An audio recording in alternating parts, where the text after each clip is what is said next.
The Joes are back for another round of big action on the big screen. Hello there to all, and welcome back once again to both the websites realscreenreviews.com and welivefilm.com.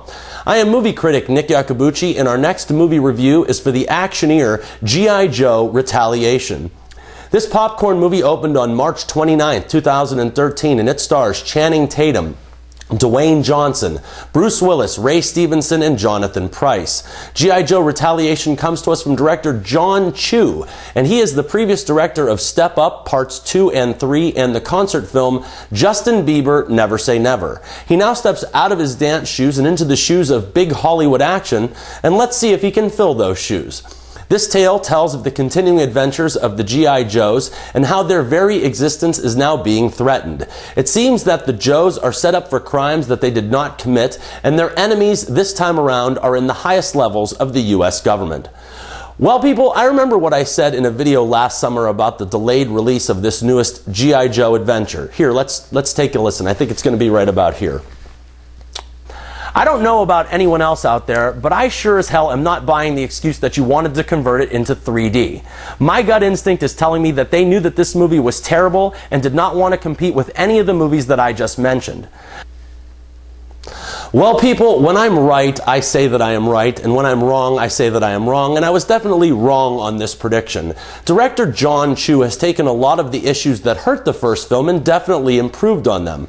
The first thing that he did was to shorten the cast and then add chemistry to what was left over. Bringing in the addition of Dwayne "The Rock" Johnson was a perfect casting choice for G.I. Joe, and as a matter of fact, I can't think of anyone else that looks like a G.I. Joe more than Dwayne Johnson. He brings power, action, and fun to a series that needs all three.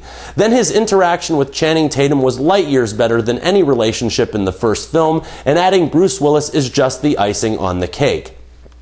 Now, some other things to compliment right off the bat is Retaliation is visually a better looking film than most mindless action movies, and this is exactly the kind of movie that a G.I. Joe film should be. It is a high octane and high action romp that still manages to be humorous when needed.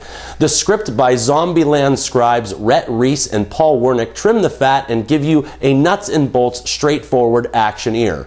Retaliation also sports one of the best action scenes of recent memory, which I'm sure all of you have seen in the previews because it takes place on the side of a mountain. The film's 3D conversion was also worth the wait, and the filmmakers make use of the 3 dimensions throughout the running time. Then Tatum and Johnson work very well together and shared the screen pleasantly enough. As I said, Willis is good, and he brings his usual smart alecky charm and wit once again. Then I must tip my hat to Adrian Palicki, who brings more personality to this movie than Sienna Miller could muster in the first installment. However, there are 2 people that stood out in this film that were exceptionally noticeable to me, and they are Jonathan Pryce and Ray Stevenson. Jonathan Pryce is devilishly good in a dual good and bad role, and he plays this part as fun as possible without going too much over the top into being animated. Then Ray Stevenson, who could be the most underrated and underused personality in Hollywood, once again steals almost every scene that he appears in as Firefly. Now, unfortunately, G.I. Joe does suffer from a predictable story, but hey, what can you expect from a comic book movie? Then some of the dialogue in the movie I would easily classify as being kind of mindless, but once again, it's a movie based on children's toys. Now, I did enjoy most of the actors, but RZA definitely stood out as the non-actor, and I thought that his performance was absolutely and positively terrible. He was so bad in front of the camera that he brought the entire movie-going experience down at least 1 notch. Finally, with this film being delayed as long as it was, I have seen clips, previews, and trailers for so long that it felt like I had watched the movie before I even walked into the theater. In the end, G.I. Joe Retaliation flowed from start to finish, and never did it feel long. This Joe adventure is more grounded in reality, as well as a darker and grittier tale, and this is one of those few cartoon movies that actually gets it right. Coming off of last week's dismal Olympus Has Fallen, this patriotic film felt like it completely absolved me of last Friday's misfire. All I can say is that I did not hate the first movie, and it was nowhere near as good as this one.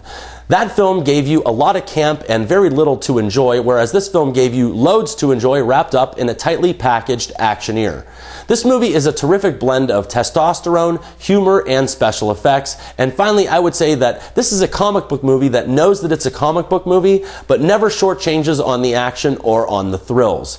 Nick's real screen review is a more than favorable 3 stars out of 4, and that's for the second installment of the G.I. Joe franchise entitled Retaliation.